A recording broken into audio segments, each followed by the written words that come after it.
l'événement de ce matin. Moi personnellement j'ai adoré ça parce qu'il y a vraiment des idées super cool. Chaque école qui a une éco-team présente leurs projets.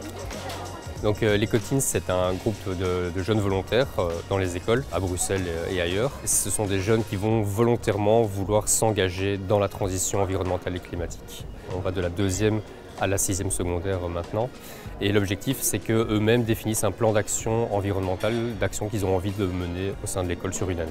Mon rôle à moi, ça va être de superviser, d'encadrer les réunions, de les aider à définir un plan d'action, de leur montrer ce qui existe, ce qui a déjà été fait, ce qui se fait dans les autres écoles. Mais c'est eux qui vont choisir ce qu'ils veulent mener. On doit juste des fois rendre un peu des comptes rendus aux profs, mais juste pour avoir un suivi. Mais sinon, c'est vraiment nous, on gère les réunions, on gère un maximum de choses.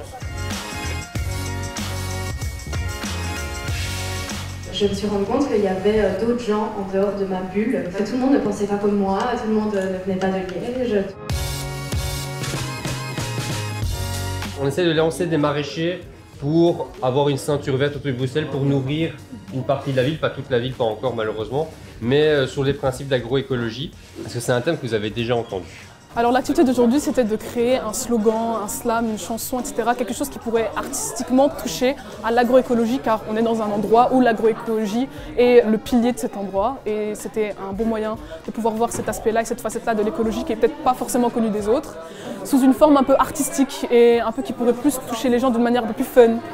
Les éco-teens, c'est porté par les jeunes parce que les jeunes sont vraiment l'avenir du pays et c'est vraiment eux qui peuvent vraiment toucher tout ce qui est les générations d'avant, qui ne peuvent pas vraiment comprendre ce qui va se passer plus tard. On est vraiment ceux qui pourront faire comprendre à nos parents ce que c'est et à nos enfants ce que ce sera quand ce sera plus tard. C'est très important pour les jeunes de notre âge de s'intéresser à l'écologie parce qu'on est vraiment l'avenir de notre pays et l'avenir de notre ville et de notre environnement et que si on ne fait rien pour arranger les choses, personne ne fera à notre place, sûrement pas les gouvernements.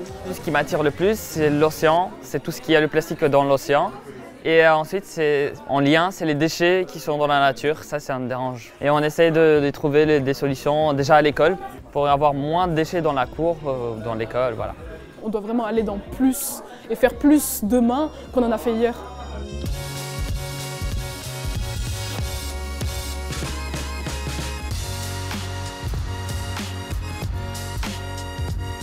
J'ai toujours été convaincue par la cause climatique et du coup j'avais envie de faire quelque chose plus concrètement et plus activement que ce que je faisais chez moi. On fait toutes des actions pour la planète, donc par exemple la petite friperie ou l'exposition en lien avec ma petite planète. Donc cette exposition, c'est une exposition sur la fast fashion, donc par exemple les grandes marques des vêtements, donc c'est sur leurs effets néfastes, ce qu'ils font à la planète ou même aux ouvriers, donc un travail qui n'est pas équitable. Dès que j'ai appris qu'il y avait ce projet dans l'école, j'ai fait le maximum pour l'intégrer. Je compte continuer en tout cas l'année prochaine et oui, jusqu'à la fin.